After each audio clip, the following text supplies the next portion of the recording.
जी गुज़िरियल 12 कलाकनि खां हिते धरणो जारी आहे। इन धरणे में क़त्ल थी वियलनि जा वारिस ऐं मुख़्तलिफ़ सियासी समाजी तंज़ीमनि जा अॻुवान मौजूदु आहिनि।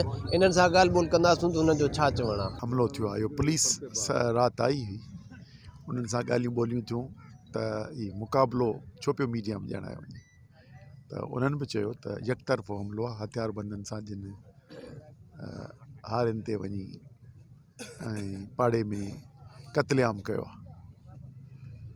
उन बेईमाना हमले ते हेतिरो वक़्तु थी वियो आहे FIR न थियणु।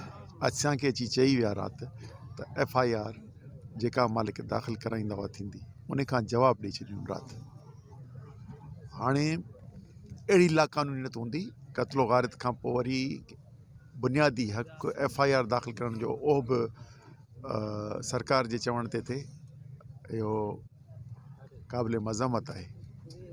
असां मालिकनि सां गॾु आहियूं, उन्हनि सां पुरम जिदोजहद ऐं क़ानूनी रस्तो FIR दाख़िल करणु, उन्हनि कातिलनि जी गिरफ़्तारी, इहो हर बुनियादी माण्हूअ जो हक़ आहे जेको असांखे ॾियण लाइ तयारु न आहिनि।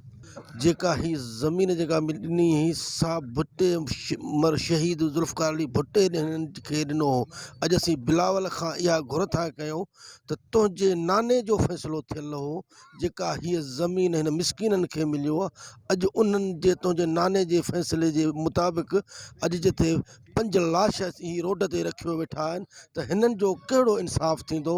असां इन्हनि खां इहो मुतालबो था कयूं त फौरी जेके मालिक नालो ॾियनि था उन्हनि ते FIR कटे, उन्हनि खे गिरफ़्तार करे जेल हवाले करे ऐं हिननि खे मुतासिर दर खे इंसाफ़ मिले। अॼु हींअर तक़रीबन 12 कलाक धरणे खे थी विया आहिनि ऐं जेके वारिस आहिनि उन्हनि जा लाश रोड ते रखियो वेठा आहिनि।